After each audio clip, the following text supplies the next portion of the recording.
pelaksanaannya kadang masih ada yang lupa, maka nanti secara tertulis kalian bisa kita buat dari awal.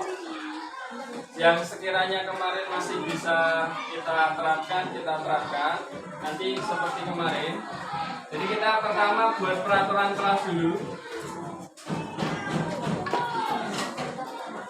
Peraturan kelas.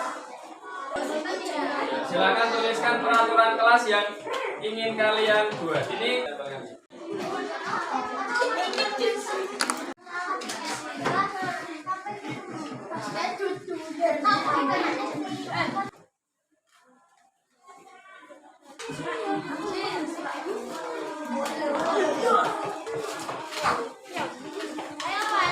boleh.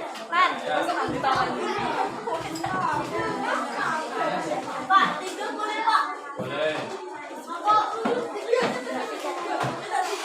Fokus ke peraturannya dulu ya, konsekuensinya nanti. Kita fokus ke peraturan terlebih dahulu. 1. Stop bullying.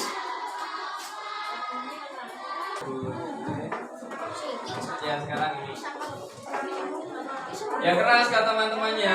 Ini sekaligus ditawarkan ke teman-temannya. Disepakati atau tidak? Tidak membuat kegaduhan atau keributan di kelas. Menghadapnya ke teman-temannya. Ya. Yang kemana tadi?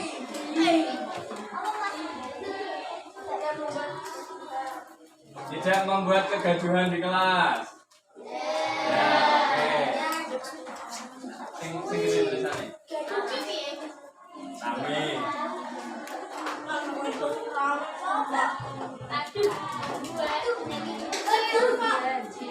Kegaduhan di kelas.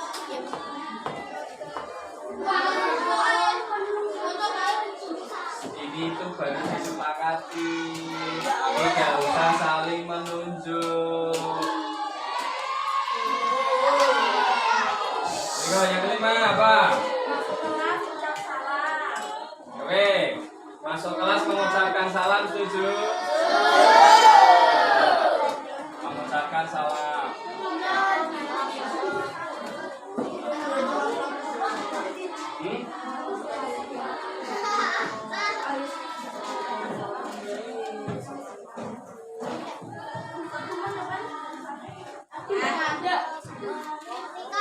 Masuk kelas.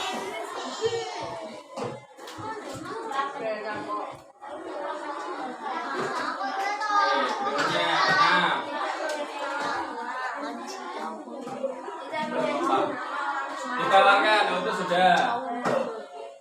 Tidak ada yang jika ada yang salah pendapat tidak boleh disurai. Ya.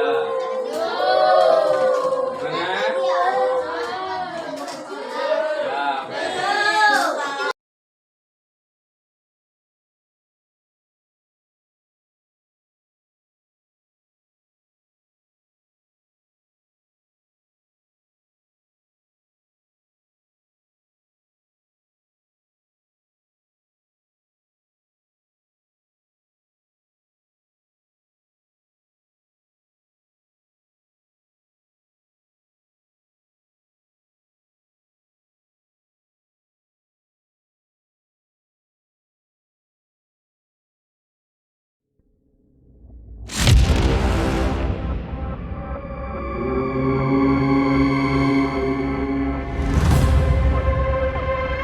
Bismillahirrahmanirrahim.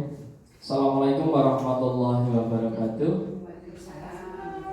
Yang terhormat Kepala Sekolah SD Negeri 3 Tengah 02, yang saya hormati Ibu-ibu guru SD Negeri 3 Tengah 02. Yang utama adalah kita ucapkan puji syukur kehadirat Allah Subhanahu wa taala, Tuhan yang Maha Esa. Pada kesempatan siang hari ini kita masih diberikan nikmat berupa kesehatan, waktu, sehingga kita bisa berkumpul di ruangan ini untuk bersama-sama berdiskusi bersama saya nanti, yaitu berkaitan dengan budaya positif, di mana selama ini kita sudah melaksanakan kurikulum merdeka di mana kurikulum Merdeka itu banyak sekali paradigma-paradigma baru yang harus kita terapkan di sekolah. Namun sebelum kita lanjutkan, marilah kita buka diseminasi budaya positif pada siang hari ini dengan berdoa terlebih dahulu. Berdoa dipersilakan.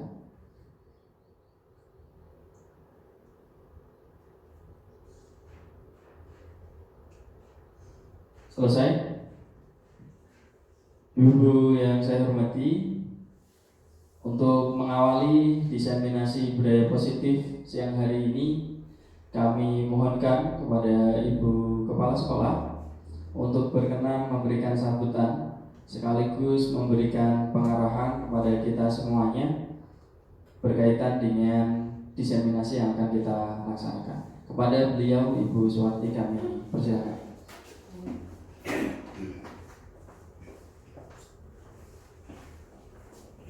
Terima kasih banyak. Baik Bapak Ibu, Assalamualaikum warahmatullahi wabarakatuh. Seperti yang sudah dijelaskan dari Pak Srianto tadi, bahwa hari ini kita bersyukur di tengah padatnya pekerjaan, kita masih diberi kesempatan untuk berkumpul di tempat ini dalam rangka diskusi budaya positif yang ada di sekolah kita. Nah, kemudian saya juga mengucapkan terima kasih kepada Pak Yayan maupun Mbak Intan yang sudah mengundang kami untuk terlibat dalam diskusi ini. Mudah-mudahan harapan kami nanti apa yang menjadi hasil dari diskusi ini nanti bisa kita terapkan di studio kita, bisa berlanjut, dan insya Allah nanti kita segera akan membentuk tim supaya budaya positif ini tetap berlanjut sampai nanti ada hasil di kemudian hari. Jadi sekali lagi saya mengucapkan terima kasih atas undangan dari Pak Yayan dengan Ibu Intan. Mudah-mudahan harapan kita akan terwujudkan bersama dengan kita bersama-sama untuk saling berkolaborasi mewujudkan budaya positif yang ada di lingkungan sekolah kita. Mungkin hanya ini saja yang dapat saya sampaikan. Kurang lebihnya saya mohon maaf. Saya akhiri dan waktu selanjutnya kami kembalikan kepada Pak Srianto. Monggo. Wassalamualaikum warahmatullahi wabarakatuh.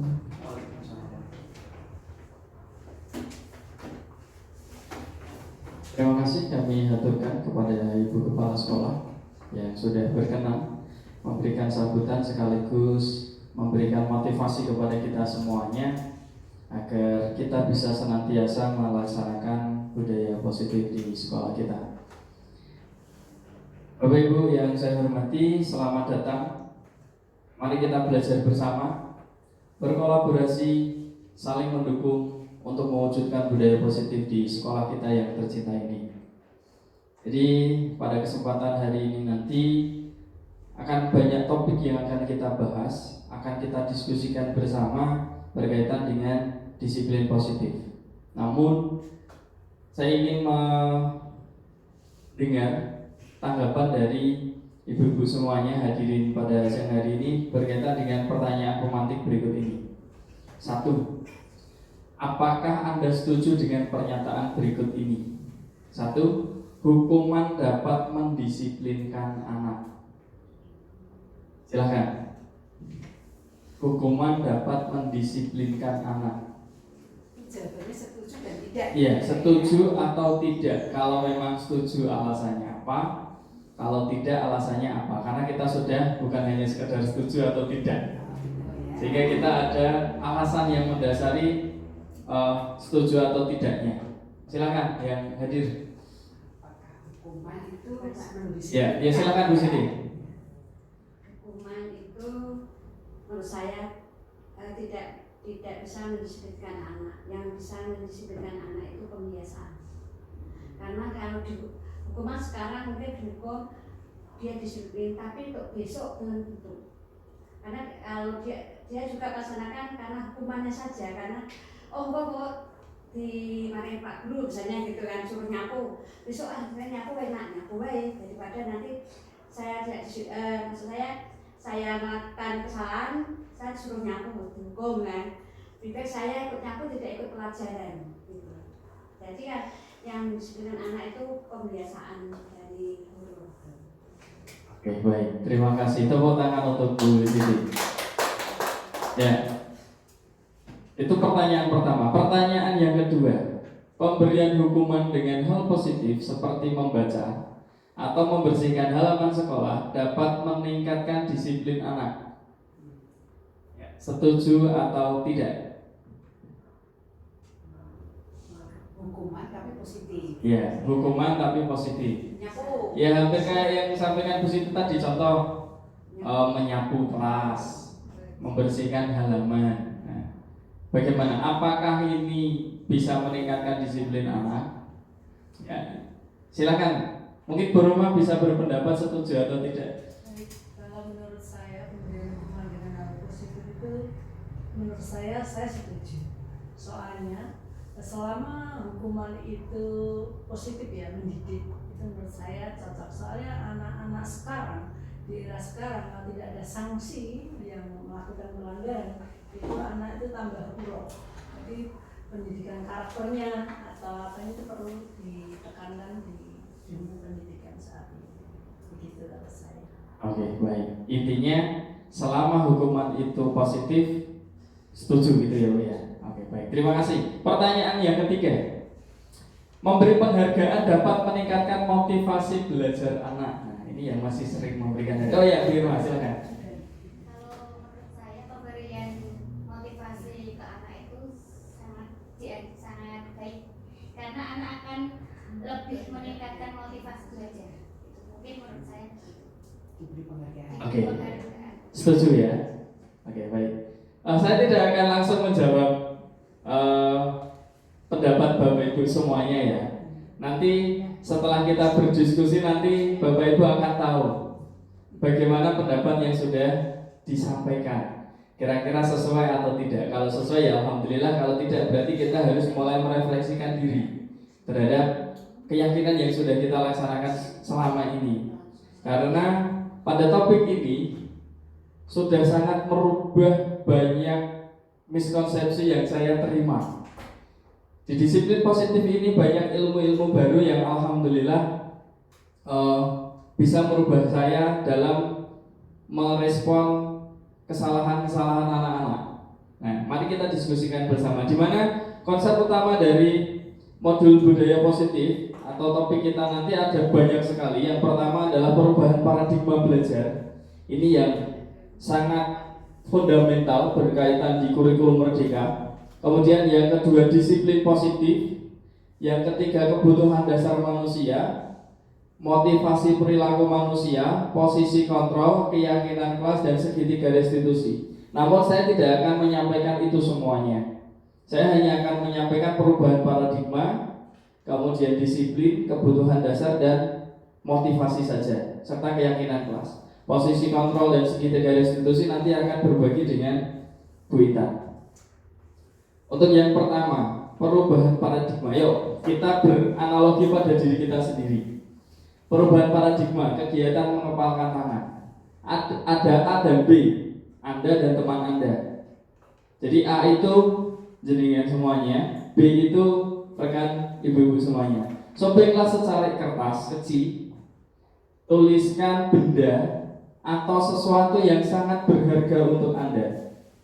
Letakkan di salah satu tangan Anda dan genggam benda atau sesuatu tersebut dengan segala daya.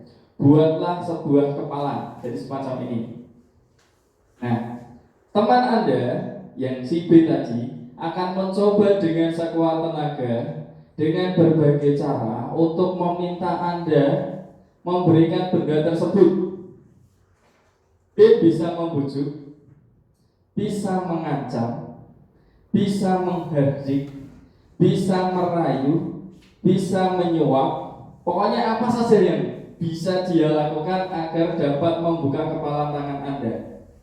Nah, ketika seperti itu, ya ini Bu Herni, apa yang akan Anda lakukan? Ini saya sebagai yang A atau B? Sebagai A, sebagai A. Jenengan yang punya kepala itu. Iya. Mungkin saya akan mempertahankan apa yang saya miliki, tentunya dengan sekuat tenaga saya, walaupun itu mendapat bujukan, ancaman, hadikan atau hal lainnya. Kemungkinan kedua, kalau saya terbujuk atau takut karena hadikat itu, kepalan saya yang saya buka mungkin tidak akan kepalan ini yang berwujud kertas ini akan berbentuk sudah tidak utuh lagi,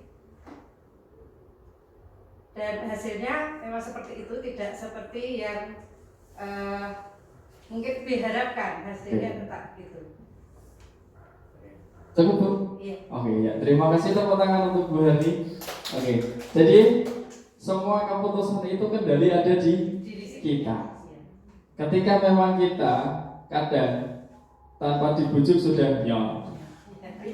Tetapi ketika ada yang pokoknya ini prinsip saya, prinsip yang harus saya pegang, maka ya sekuat tenaga ini adalah punya saya.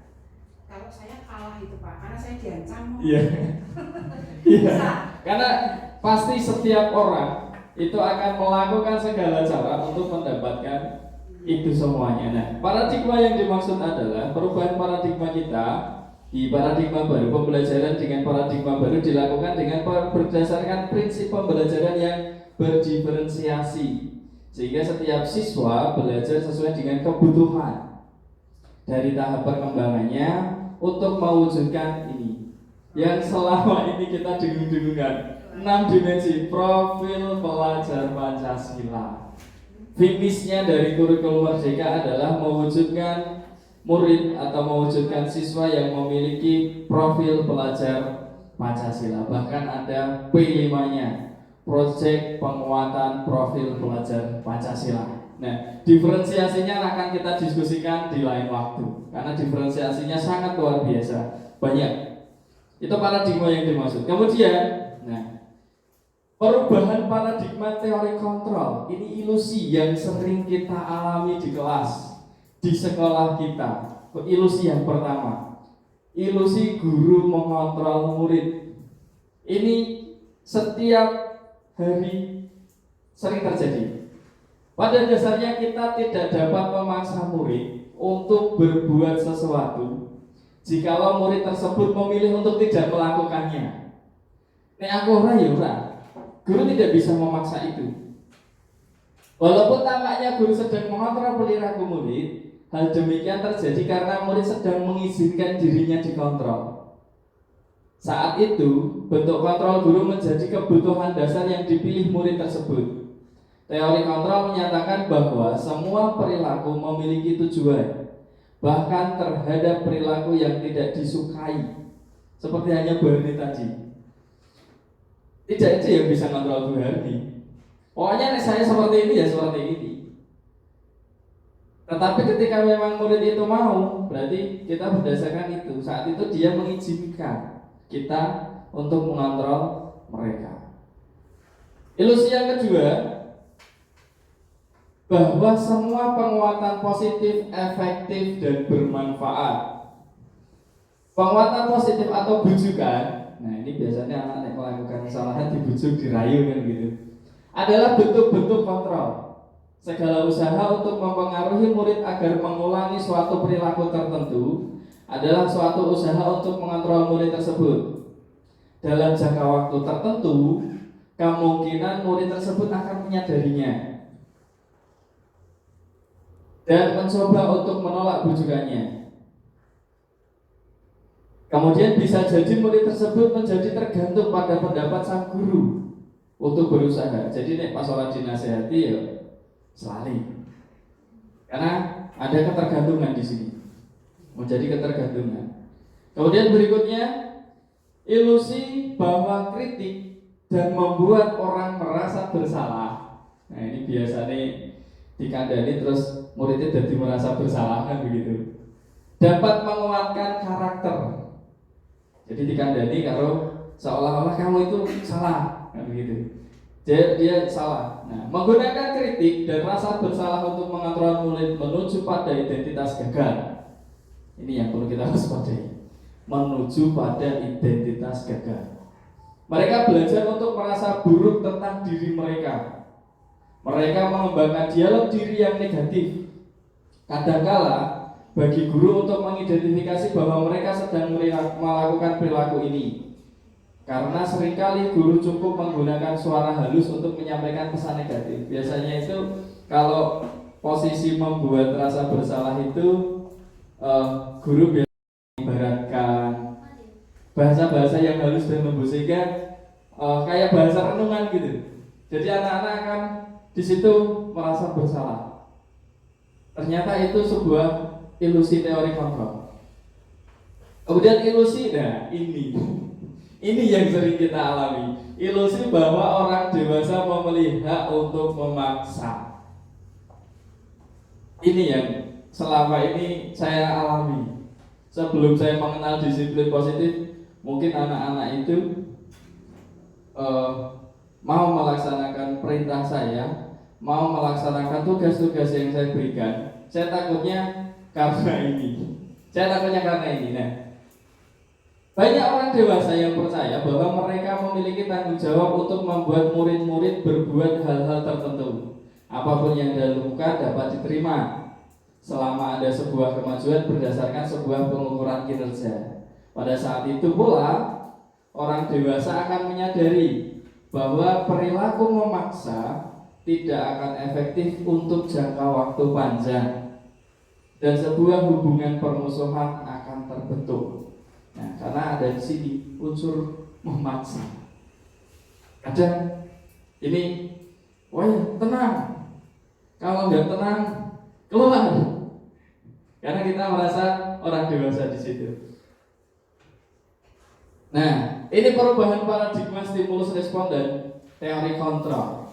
Di mana stimulus respon itu realitas, kebutuhan kita sama, yang diharapkan kebutuhannya sama, ternyata realitas kebutuhan kita berbeda, Bapak Ibu semuanya. Kebutuhan saya dengan kebutuhan Bu Roma belum tentu sama, tapi dalam satu sudut pandang dianggap sama semuanya. Kemudian yang kedua, semua orang melihat hal yang sama. Ya tidak bisa, Bu Roma melihatnya dari sana, saya melihat dari sini.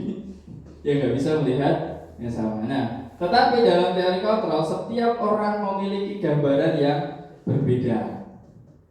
Maka kadang ketika saya melihat ilustrasi di sebuah reel Facebook itu, ada sebuah jerapah menggambar harimau.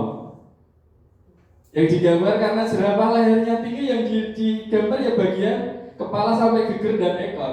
Tetapi yang kita lihat kan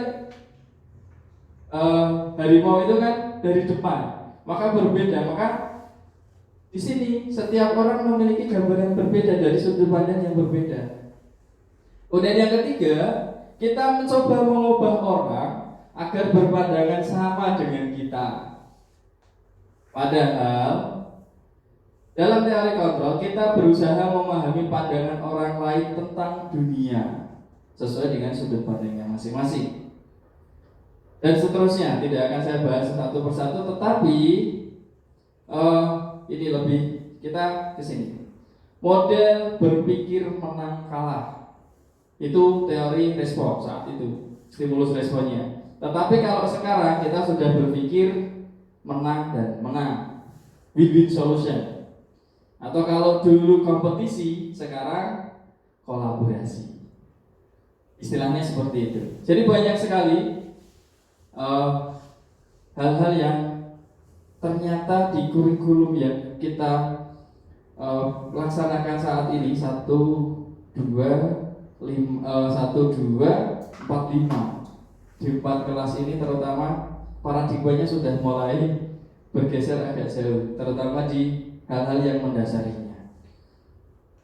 Nah, dari semuanya itu harapannya nanti kita bisa membentuk murid yang disiplin. Nah, apakah makna disiplin? Nah, ini belajar dengan menggunakan pendekatan sejarah kalau ini. Berasal dari bahasa Latin yaitu disiplina, yang artinya belajar. Ternyata disiplin itu belajar. Kalau dari asal katanya bahasa Latin yaitu disiplin itu belajar. Kalau disiplin dalam belajar berarti belajar dalam belajar. Makna asal dari kata ini berkonotasi dengan disiplin diri dari murid-murid Sokrates dan Plato. Disiplin diri membuat orang menggali potensinya menuju sebuah tujuan, apa yang dia hargai. Namun dalam budaya kita, ini sampai dicetak merah, makna kata disiplin telah berubah menjadi sesuatu yang dilakukan seseorang pada orang lain untuk mendapatkan kepatuhan. Selama ini memang faktanya demikian. Kecenderungan umum adalah menghubungkan kata disiplin dengan ketidaknyamanan, bukan dengan apa yang kita hargai atau pencapaian suatu tujuan mulia. Beberapa tahun yang lalu saya ingat sebuah kalimat ketika mahasiswa baru masuk di STAI. Disiplin itu tidak enak, tetapi lebih tidak enak tidak disiplin. Karena memang disiplin lebih diarahkan ke sebuah ketidaknyamanan. Jadi bukan ke sesuatu yang kita hargai atau pencapaian satu tujuan mulia. Jadi katanya setiap orang kan seperti Bani punya prinsip, punya pedoman.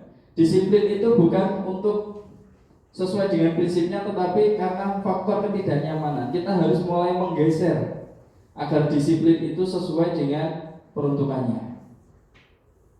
Nah, dalam hal ini nanti kita akan menerapkan disiplin yang positif.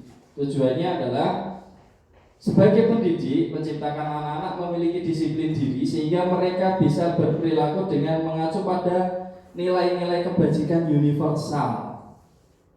Jadi yang mereka terapkan itu berdasarkan nilai-nilainya, bukan berdasarkan ketidaknyamanan. Nah, disiplin positif merupakan salah satu cara penerapan disiplin yang bertujuan untuk menumbuhkan kesadaran serta memberdayakan anak untuk melakukan sesuatu tanpa paksaan, tanpa ancaman, dan tanpa hukuman. Nah, sudah dari sini ada contoh-contoh. Tadi ada paksaan, ada ancaman, ada hukuman. Jadi pertanyaan pematik tadi. Nah, ini berkaitan dengan disiplin positif sehingga nilai-nilai kebajikan universal itu maksudnya adalah nilai-nilai itu disepakati oleh semua orang tanpa harus kita memaksa bahwa itu benar baik. Seperti itu. Jadi semua sepakat bahwa nilai universal itu positif, baik begitu. Nah, dari nilai-nilai itu nanti akan membuat seseorang punya motivasi untuk melakukan. Yang pertama, motivasi untuk melakukan kan agar dianggap disiplin tadi kan. Satu, untuk menghindari ketidaknyamanan atau hukuman. Ini motivasi eksternal. Jadi dari motivasi eksternal itu untuk menghindari ketidaknyamanan atau hukuman. Apa yang akan terjadi apabila saya melakukannya? Kemudian yang kedua, untuk mendapatkan imbalan dari orang lain atau institusi. Motivasi eksternal. Nah, kalau yang ini siswa datang terlambat, siswa datang tepat waktu karena tidak ingin dapat sanksi. Itu contohnya. Kemudian untuk mendapatkan imbalan, dia melakukan sesuatu agar mendapatkan sesuatu. Ini motivasi eksternal juga. Kemudian yang ketiga, untuk menghargai diri sendiri. Ini yang ketiga, saya akan menjadi orang yang seperti apa bila saya melakukannya. Ini motivasi internal, tujuan dari disiplin positif. Jadi nanti kita akan mengajak murid-murid kita untuk ini, menghargai diri mereka sendiri, mengenai nilai-nilai yang mereka pilih. Begitu. Nah, motivasi ini contohnya, ini contoh realnya. Jadi motivasi perilaku manusia itu tadi kan dorongan yang timbul pada diri seseorang secara sadar atau tidak sadar untuk melakukan suatu tindakan dengan tujuan tertentu. Ini yang menghindari ketidaknyamanan. Contoh, murid melakukan disiplin diri karena takut dihukum. Ini adalah tingkatan terendah dari motivasi perilaku siswa. Jadi dia mau mengerjakan tugas karena takut diberi hukuman. Yang kedua, untuk mendapat imbalan atau penghargaan dari orang lain. Murid melakukan disiplin diri karena ia ingin menginginkan imbalan. Motivasi ini satu tingkat di atas motivasi yang pertama. Ya sudah agak baiklah daripada yang ini. karena dia ingin mendapatkan hadiah, mendapatkan sesuatu, begitu. Kemudian yang ketiga, untuk menjadi orang yang mereka inginkan dan menghargai diri sendiri dengan nilai-nilai yang mereka percaya. Nah, murid melakukan disiplin diri karena sadar akan nilai kebajikan. Ini adalah motivasi yang akan membuat seseorang memiliki disiplin positif. Pernah suatu ketika setelah saya mendapatkan teori ini, saya tanya ke anak-anak, "Nak, kelas 5, kalau kalian berangkat ke sekolah tidak disangoni, apakah kalian tetap akan berangkat?" "Tetap berangkat, Pak." "Dan memangnya kenapa kamu pengen ke sekolah?" "Saya pengen belajar, Pak." Oke, berarti setidaknya mereka tidak punya alasan, dalam arti dia tidak ke sekolah karena takut dimarahi. Tidak ada di situ. Karena kan ada, "Kenapa kamu ke sekolah?" "Saya di rumah nanti dimarahi." Gitu. Jadi setidaknya kita tahu motivasi. Suatu ketika kita perlu tanya ke anak-anak sambil ngobrol gitu, kita tanya motivasi mereka ke sekolah itu apa? Apakah hanya pengen dapat uang saku terus jajan dengan teman-temannya, atau ada motivasi lain yang mendasari mereka sehingga mereka mau datang ke sekolah? Nah, menurut Ki Hajar Dewantara, nah sekarang kita sudah mulai kurikulum Merdeka ini kembali ke paradigmanya Ki Hajar Dewantara. Dimana kalau kurikulum 2013 itu kita sedikit mengenal beliau, definisi-definisi dan istilah-istilah yang beliau keluarkan, istilahnya sering kita dengar hanya 3 itu: ing ngarsa sun tulodo, ing madya mangun karso, tuturi handayani. Ternyata di kurikulum Merdeka ini banyak sekali paradigma yang akhirnya dikutip kembali sebagai dasar kita dalam mengimplementasikan kurikulum Merdeka. Nah, makna merdeka menurut Ki Hajar Dewantara, merdeka itu artinya tidak hanya terlepas dari perintah, akan tetapi juga cakap buat memerintah diri sendiri. Jadi di situ dia bisa mengontrol dirinya mereka sendiri. Maka istilah merdeka, kita bebas, kita merdeka. Merdeka yang dimaksud ya semacam ini. Kita terlepas dari perintah, tetapi kita juga cakap untuk memerintah diri sendiri. Setelah tahu keyakinan tadi, nilai-nilai yang kita anut tadi. Nah, maka nanti kita akan membuat keyakinan kelas ini dengan anak-anak. Mungkin yang selama ini keyakinan kelasnya hanya download dari Canva, tanpa ada tahapan-tahapan yang sebetulnya harusnya ada tahapan. Karena sebelum saya mendapatkan teori ini, Bapak Ibu, keyakinan kelas itu ya saya buka di Canva. Kan ketika buat template gitu kan, ketika aja keyakinan kelas, di situ akan banyak sekali muncul. Sehingga yang ditempel-tempel itu anak-anak sendiri kadang bahkan malah belum sempat baca. Nah, tetapi keyakinan kelas yang akan kita buat ini harus kita libatkan anak-anak itu, ibu-ibu. Nah, terus keyakinan kelas seperti apa? Nah, keyakinan kelas itu adalah kesepakatan antara peserta didik dan guru untuk menciptakan budaya positif di kelas. Maka bisa jadi kesepakatan atau budaya positif yang di kelas A dengan kelas B ada sedikit perbedaan. Bisa saja semacam itu terjadi. Namun ketika kita lihat dari nilai-nilai universal itu nanti akan ketemu sama. Selama itu nanti arahnya ke budaya positif. Seperti itu, hanya caranya saja yang mungkin berbeda. Nah, terus ini jadi pertanyaan, mengapa tidak peraturan saja? Karena selama ini kan peraturan ya. Mengapa harus keyakinan kelas? Nah, mengapa kita memiliki peraturan harus menggunakan helm bila mengendarai kendaraan roda 2? Kenapa, Bu? Kenapa kalau kita naik motor harus pakai helm? Supaya aman. Mengapa kita memiliki peraturan 3M? Menggunakan masker, mencuci tangan dan menjaga jarak 1,5 meter. Jaga kesehatan. Mengapa kita memiliki peraturan harus datang tepat waktu pada saat mengikuti pelatihan? Ini orang ketinggalan. Disiplin. Nah, untuk mendukung motivasi intrinsik, kembali ke nilai-nilai atau keyakinan-keyakinan lebih menggerakkan seseorang dibandingkan mengikuti serangkaian peraturan-peraturan. Nah, sebetulnya ada nilai-nilai positif, nilai-nilai universal. Nah, nilai universal yang kita anut dalam kurikulum Merdeka ya 6 dimensi profil pelajar Pancasila itu. Sebetulnya masih banyak lagi, termasuk jujur, kemudian tanggung jawab. Itu bagian dari nilai-nilai universal. Sehingga nilai-nilai itu yang akan mendasari motivasi intrinsik seseorang melakukan. Jadi bukan peraturan tetapi keyakinan. Maka kita harus pahamkan kepada anak-anak semuanya. Nah, bagi yang belum memiliki keyakinan kelas, ini beberapa tahapan yang bisa ibu-ibu lakukan bagaimana membuat sebuah keyakinan kelas. Yang pertama, siswa menulis peraturan kelas yang mereka inginkan. Jadi peraturan-peraturannya mereka tulis dulu. Boleh ini tetap dari peraturan dulu. Nah, kemudian setelah mereka menginginkan, mungkin dalam kertas kemudian ditempel gitu kan sebanyak siswanya atau ditulis di papan tulis itu. Kemudian yang kedua, guru dan siswa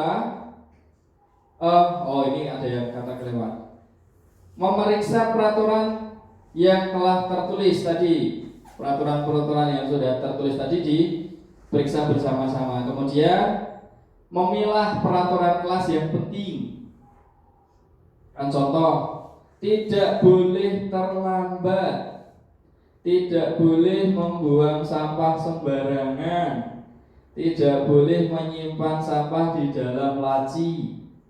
Gitu, itu contoh peraturan. Harus menghormati guru, saling menghargai teman, tidak boleh membuli. Itu contoh peraturan-peraturan. Nah, kalau sudah nanti mengubah peraturan kelas menjadi kalimat positif. Maksudnya bagaimana? Kan tadi ada kata tidak. Tidak boleh membuang sampah sembarangan. Nah, kata tidaknya kita hilangkan. Kalimat itu kita buat menjadi lebih positif.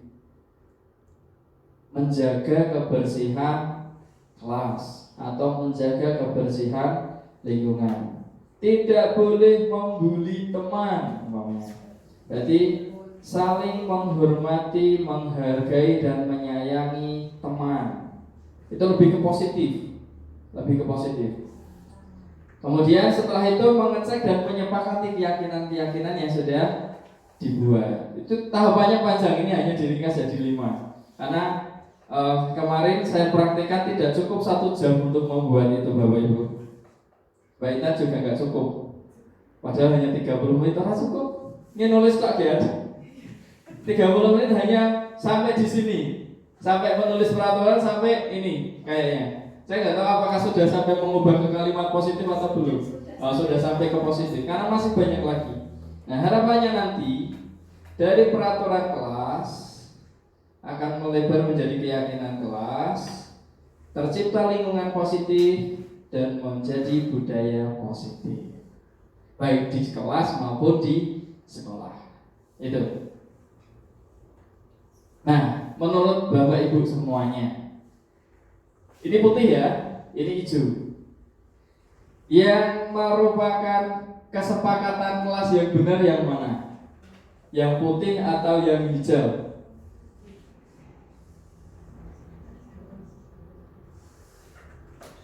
Yang putih atau yang hijau? Hijau. Bu Hani hijau, Bu Siti hijau, Bu Irma?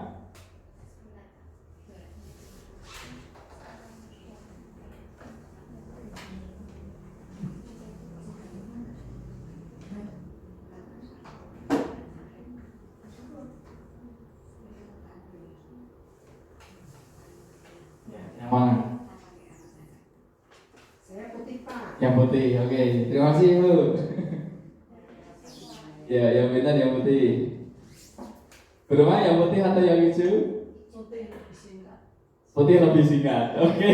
Alasannya lebih singkat, ya. Tetapi ketika kita melihat di sini kan ada saling menyayangi, semangat, peduli. Ini kan ada nilai-nilai universal di situ.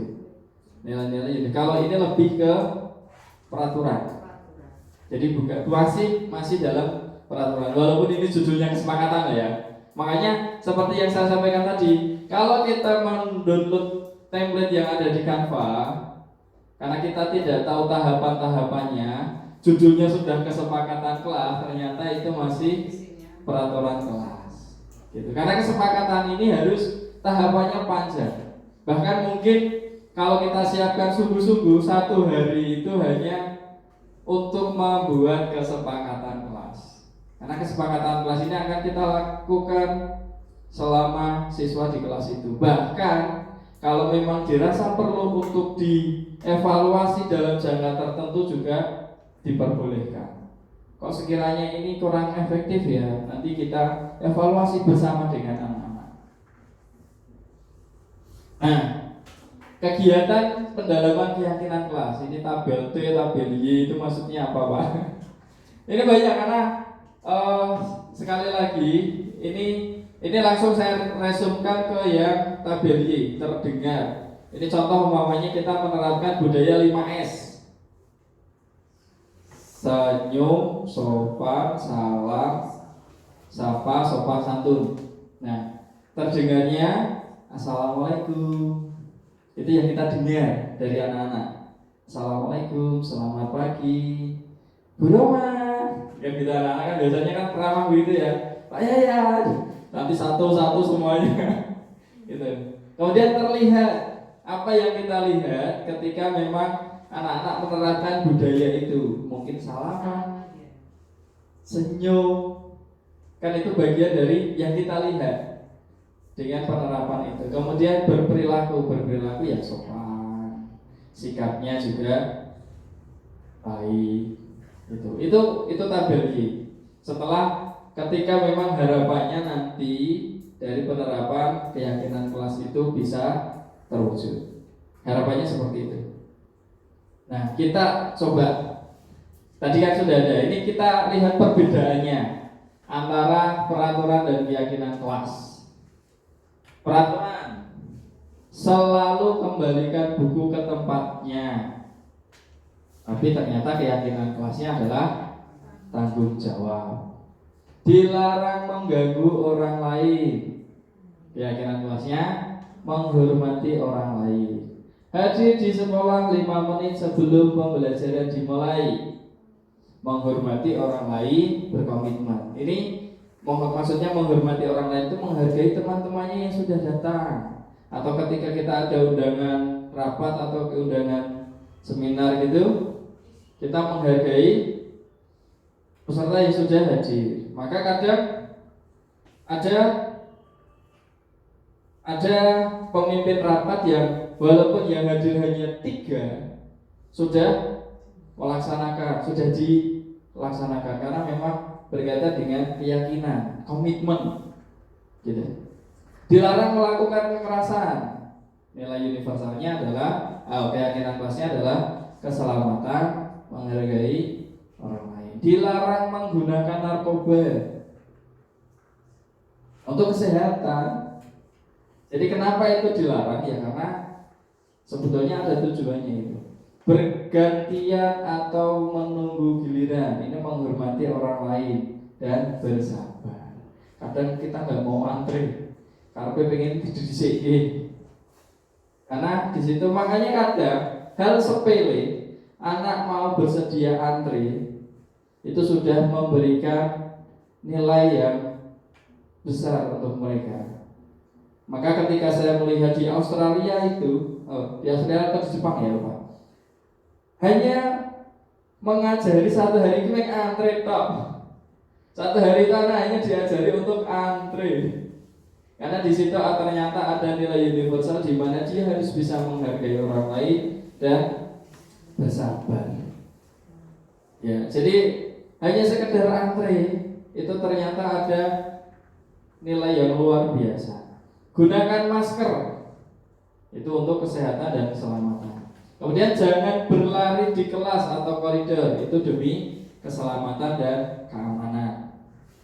Jadi kita harus bisa membedakan mana peraturan, mana keyakinan. Nah, kembali ke ini. Pengaruh jangka pendek dan jangka panjang. Nah, ini penghargaan menghukum, penghargaan mengurangi ketepatan, penghargaan tidak efektif, penghargaan merusak hubungan. Karena kadang ada yang diberi hadiah temannya iri. Dalam kelas loh ya. Apalagi hadiahnya dalam bentuk uang umpamanya. Nah, itu sangat menimbulkan sebuah kecemburuan. Aku nggak tahu itu. Dan di situ kadang ada rasa minder. Kadang yang dulu sedikit-sedikit kita beri hadiah, sekarang ternyata ada dasarnya semacam itu. Dihukum oleh penghargaan menurunkan kualitas. Pokoknya aku kudu itu ini. Penghargaan mengurangi motivasi intrinsik, karena motivasinya eksternal. Nah, kita harus bisa membedakan mana hukuman, mana konsekuensi, karena berkaitan dengan peraturan. Jadi selama ini kan ada di kelas kita itu ada banyak yang melanggar peraturan ya, karena kan umpamanya kita belum ke keyakinan kelas, kita kembali ke peraturan tadi. Ketika siswa melanggar peraturan, maka kalau kita nggak memberi hukuman, biasanya kita konsekuensi. Nah, ini contoh tindakan dulu. Mencatat 100 kali di dalam buku kalimat, saya tidak akan terlambat lagi. Ini karena terlambat ke sekolah. Ini termasuk hukuman. Zaman sekarang masih ada. Ini zaman dulu iya, saya pun masih merasakan itu. Menulis sekian ratus kali sampai kesal, bahkan di folio sampai 4 halaman menulis semacam ini. Ternyata ini bagian dari hukuman. Nah, lari mengelilingi lapangan basket 2 kali karena terlambat hadir di sekolah. Ini ranah hubungan ini. Ini bagian dari hukuman. Murid diminta untuk push up 15 kali karena tidak menggunakan masker ke sekolah. Ini selama pandemi ini contohnya ya, hukuman. Ini pernah. Jadi ini maksudnya ini pernah saya tawarkan ke anak-anak. Ketika laki-laki kelas 5, yang perempuan itu sudah masuk, sudah baris, sudah masuk kelas, yang laki-laki belum kelihatan sama sekali. Ternyata mereka main sepak bola. Terus akhirnya mereka saya kumpulkan, wis, saiki kamu piye? Lari keliling lapangan Pak 10 kali. Nah, mereka masih ada yang berpikir semacam ini. Ya, saya takutnya apakah saya dulu juga memberikan dasar semacam itu ke anak-anak saya di kelas 5 itu, atau mereka mendapatkan pengalaman itu dari orang lain. Jadi sidik-sidik hukumannya lari. Saya jawab saat itu, kalau Pak Yayan minta kamu lari keliling lapangan 10 kali, mending tak kau bal-balan meneh waktu wis kesel. Itu pernah saya alami. Tetapi penyelesaian saya bukan semacam itu. Penyelesaian saya nanti menggantikan kertas tugas teman yang dicoret-coret. Kan kadang ada yang kelas 1 atau kelas 2 itu temannya sedang nulis dicoret-coret. Itu bukan bagian dari hukuman, tapi dari konsekuensi. Karena sudah mengotori atau merusak kertas temannya. Itu konsekuensi. Dia harus mengganti. Kemudian membersihkan tumpahan air di meja tulis karena tersenggol pada saat belajar. Nah, ini biasanya kan di kelas boleh minum, lupa tutupnya atau pas tutup kesenggol. Kalau dia diminta untuk membersihkan, itu bagian dari konsekuensi. Kemudian murid disuruh untuk mengenakan sepatu seharian di sekolah karena tidak mengenakan sepatu hitam. Ini hukuman. Bahkan mungkin ada peraturannya yang ketat. Siswa datangnya terlambat, sepatunya orang sesuai aturan, kok nyopot sepatunya. Itu bagian dari hukuman. Itu contoh kasus yang kami bedah saat itu. Jadi ada siswa yang datang terlambat, wis ora sesuai, sepatunya tekone telat. Gitu. Kemudian lari mengelilingi lapangan basket. Nah, kalau ini berbeda dengan yang ini tadi. Lari mengelilingi lapangan basket 2 kali karena terlambat 10 menit untuk pelajaran PJOK. Ini bagian dari konsekuensi. Berbeda dengan yang ini. Kalau ini kan gak ada hubungannya. Kalau ini masih ada, ya soal yang pastinya lah. Karena memang sedang melaksanakan PJOK. Nah, ini yang perlu kita perhatikan Bapak Ibu. Perbedaan hukuman dan konsekuensi. Kalau hukuman itu sesuatu yang menyakitkan harus terjadi. Dia dipermalukan, dia tidak nyaman, dia merasa sakit hati. Itu biasanya hukuman itu akan membenak. Makanya orang atau siswa yang pernah dihukum gurunya di masa lalu akan terngiang-ngiang sampai dia dewasa, mungkin bahkan sampai dia jadi guru. Gitu. Tetapi kalau konsekuensi sesuatu yang harus terjadi. Karena ini hukuman itu lebih menyakitkan.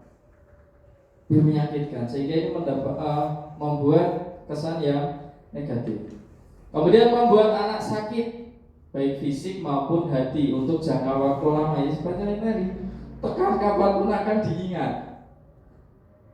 Saya itu dulu SMP pernah nulis di sebuah buku biologi. Tugas biologi saya kerjakan, tapi saya tidak mengerjakannya di buku biologi. Disobek-sobek sama guru saya. Sekarang saya masih ingat. Dan gurunya sekarang aja di SMA 3 gitu. Kemudian konsekuensi membuat anak merasa tidak nyaman dalam jangka waktu pendek. Ini perbedaannya kalau hukuman waktu lama, kalau konsekuensi dalam jangka pendek. Kemudian yang hukuman anak membenci kedisiplinan. Kalau konsekuensi anak menghargai kedisiplinan. Kemudian kalau hukuman itu paksaan, kalau konsekuensi itu stimulus tanggapan. Kemudian hukuman mendorong anak menyakiti diri sendiri. Kalau konsekuensi mendorong anak agar mudah menyesuaikan diri. Nah ini hukuman itu cenderung ke konsep diri yang buruk. Seorang siswa yang mendapat hukuman pasti dia akan mendapat stempel yang tidak baik. Kemudian kalau konsekuensi konsep diri yang baik. Kemudian yang terakhir, saya tidak akan bacakan ini. Marah, rasa bersalah, dipermalukan, merasa tak dihargai. Di situ. Tapi kalau konsekuensi kehilangan hak, dibuat tidak nyaman, diasingkan untuk sementara. Ini maksudnya gimana Pak? Yuk kita gambarnya lebih jelas begini. Nggak kelihatan. Sebentar saya tunjukkan contoh bagaimana konsekuensi dan ini didapatkan. Karena ada perbedaan antara hukuman dengan konsekuensi.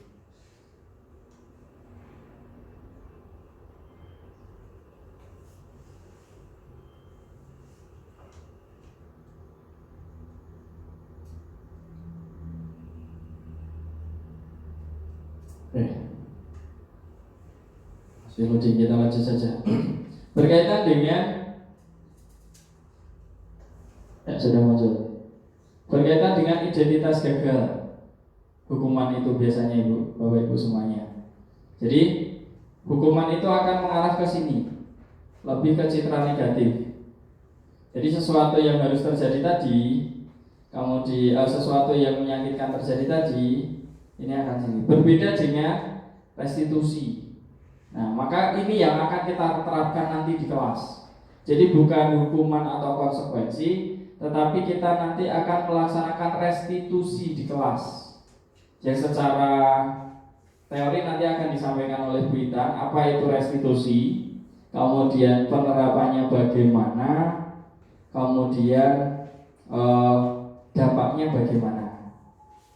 Gitu. Jadi restitusi itu lebih ke mendorong kesadaran ke anak. Nanti akan dibahas oleh Bu Intan. Itu ciri-ciri dari restitusi. Kemudian ini ke topik bahasan selanjutnya ini yang kadang kita lupa. Ternyata murid-murid kita itu memiliki kebutuhan dasar. kebutuhan dasar apa? Yang pertama bertahan hidup. Karena murid kita kan manusia ya. Nah, mereka punya kebutuhan dasar. Kebutuhan dasarnya apa? Yang pertama bertahan hidup. Yang kedua kasih sayang dan rasa diterima. Yang ketiga pengakuan. Dan yang keempat kebebasan. Dan yang kelima kesenangan. Nah, kadang anak-anak kita itu ketika melakukan kesalahan, sebetulnya mereka itu punya tujuan atau ada kebutuhan dasar yang mereka belum dapatkan. Ada anak di kelas rame sendiri. Nah, kita perlu cari tahu sebetulnya alasan mereka rame sendiri atau rame bersama dengan teman sebangkunya itu kenapa? Karena nih rame sendiri jarang biasanya. Kamu jangan bicara sendiri. Saya nggak bicara sendiri, Bu. Saya bicara dengan teman saya. Jadi ketika mereka mengobrol dengan temannya itu pasti ada sesuatu yang kebutuhan mereka belum terpenuhi, gitu. Jadi kebutuhan itu yang nanti harus kita penuhi. Contoh, kebutuhan dasar ingin dihargai, ya kebutuhan dasar bertahan hidup pasti semuanya. Tapi kebutuhan dasar kebebasan ini kadang yang kita jarang memberikan kesempatan kepada anak. Anak cenderung lebih kita atur, habis ini begini, tanpa kita tawarkan kepada anak-anak. Yuk anak-anak, untuk pembelajaran besok umpamanya temanya tentang tumbuhan atau tentang hewan. Untuk pembelajaran hewan besok kalian pengen belajar apa? Belajar budidaya ikan, Bu. Umpamanya kayak punya Mbak Intan ini kan ditawarkan. Mereka punya kebebasan di situ, punya berpendapat dan mereka punya keinginan yang harus dipenuhi. Kemudian kesenangan. Nah, kesenangan ini berkaitan dengan sesuatu model pembelajaran yang tidak hanya sekedar cerita, tidak hanya sekedar textbook. Ada kalanya mereka diajak jalan-jalan, bernyanyi, semacam itu. Itu ibu-ibu semuanya, terima kasih untuk waktu yang sudah diberikan kepada saya untuk berbagi praktik baik, berbagi tentang disiplin positif yang semoga nanti secara perlahan bisa kita terapkan di sekolah kita dan dimulai dari kelas kita. Saya kira tidak perlu banyak panjang lebar, bisa kita lanjutkan di kesempatan berikutnya. Dari saya kurang lebihnya mohon maaf. Sekali lagi, disiplin positif dimulai dari diri kita sendiri. Kita ajak anak-anak untuk melakukan agar tercipta budaya positif di sekolah. Saya akhiri, wassalamualaikum warahmatullahi wabarakatuh. Ya, selanjutnya Mbak Ita, saya persilakan. Stop deh. Berapa menit ya?